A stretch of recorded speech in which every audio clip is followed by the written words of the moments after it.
प्रभु यीशु मसीह के मधुर और मीठे नाम में आज दिनांक 8 सितंबर दिन सोमवार को हम आप सब श्रोताओं का हार्दिक स्वागत करते हैं। आज के दिन के लिए जो वचन है वो लिया गया है याकूब की पत्री उसका पहला अध्याय 2 और 3 पद। हे मेरे भाइयों, जब तुम नाना प्रकार की परीक्षाओं में पड़ो तो इसको पूरे आनंद की बात समझो, यह जानकर कि तुम्हारे विश्वास के परखे जाने से धीरज उत्पन्न होता है। आज का विषय है परीक्षाएं और परमेश्वर की उपस्थिति। प्रियो, परीक्षा के समय बहुत से लोग घबरा जाते हैं।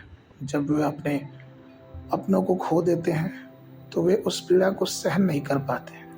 ऐसी परिस्थितियों में कुछ लोग तो मसीह को ही अस्वीकार कर देते हैं, कुछ लोग पीछे मुड़ जाते हैं, परमेश्वर की उपस्थिति का अनुभव वे नहीं कर पाते और परमेश्वर की मधुर और गौरवशाली बातों से वे दूर हो जाते हैं।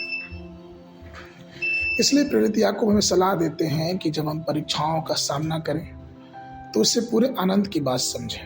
जब हम अपने कष्टों में आनंदित होंगे तो शैतान लज्जित होगा। परमेश्वर की उपस्थिति हमें असीम रूप से भर देती है। जब यीशु मसीह 40 दिनों तक उपवास और प्रार्थना करते रहे तो परीक्षा लेने वाला, प्रलोभन लेने वाला व्यक्ति वहां आया और शैतान ने उन्हें प्रलोभन दिया, लेकिन उन प्रलोभन पे यीशु मसीह विजयी हुए।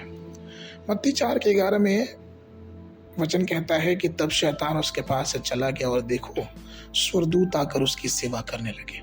एक बड़ी परीक्षा के बाद स्वर्गदूतों की सेवा परमेश्वर की तरफ से यीशु मसीह के लिए रखी गई। प्रियो, जब मुसीबत कष्ट हमारे सामने आते हैं तो हम कुड़कुड़ाए नहीं, उन्हें अपना मित्र समझें। वो इसलिए क्योंकि वो मुसीबतें तकलीफ हमारे जीवन में एक दृढ़ विश्वास को लेके आती, एक प्रेम को लेके आती है। वो हमें अवसर देती हैं कि हमारा विश्वास प्रभु पे कितना मजबूत है, यह हम खुद देखें। अय्यूब की पत्री 23:10 पद ये कहता है, परंतु वह जानता है कि मैं कैसी चाल चला और जब वो मुझे तालेगा तब मैं सोने के समान निकलूंगा। प्रिय, परीक्षा के बाद ही एक सोना शुद्ध होकर बाहर निकलता है। इसलिए हमें परीक्षाओं में भयभीत नहीं होना है। हमें परीक्षाओं के लिए परमेश्वर का धन्यवाद देना है और हर बातों के लिए जिसमें परमेश्वर हमारी सहायता करता है। इब्रानियों की पत्री 12:2 और 3 पद में पौलुस कहता है कि और विश्वास के कर्ता और सिद्ध करने वाले यीशु की ओर ताकते रहें, जिसने उस आनंद के लिए जो उसके आगे धरा था लज्जा की कुछ चिंता न करते हुए क्रूस पर दुख सहा और सिंहासन पर परमेश्वर के दाहिने जा बैठा। इसलिए उस पर ध्यान करो जिसने अपने विरोध में पापियों का इतना वाद विवाद सह लिया कि तुम निराश होकर हियाव न छोड़ दो। प्रियो, जरा सोचे कि हमारा परमेश्वर कितना ही हमारे लिए एक छवि छोड़ के गया है कि इतना सब कुछ होने के बाद भी उसने हमसे प्रेम किया। वो चाहता है कि हम भी उसके प्रेम में बने रहें और हम उसकी उपस्थिति का अनुभव करते रहें। हमारा परमेश्वर हमारा हाथ पकड़ के, हमारा हाथ थाम के हमें अपने मार्ग पे आगे ले जाने के लिए तैयार है। लेकिन क्या हम उस परमेश्वर की स्तुति और आराधना करने के लिए, उसकी उपस्थिति में रहने के लिए, परीक्षाओं के बाद भी उसका हाथ थामने के लिए क्या हम तैयार हैं?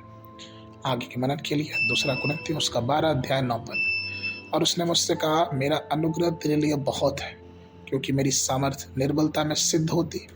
इसलिए मैं बड़े आनंद से अपनी निर्बलताओं पर घमंड करूंगा और मसीह की सामर्थ मुझ पर छाया करती रहे। बाइबल अध्ययन के लिए सुबह के समय नीति वचन उसका 3 और 4 और 5 अध्याय, संध्या के समय 2 कुरिन्थियों उसका 1 अध्याय। परमेश्वर आप सबको आशीष देवे।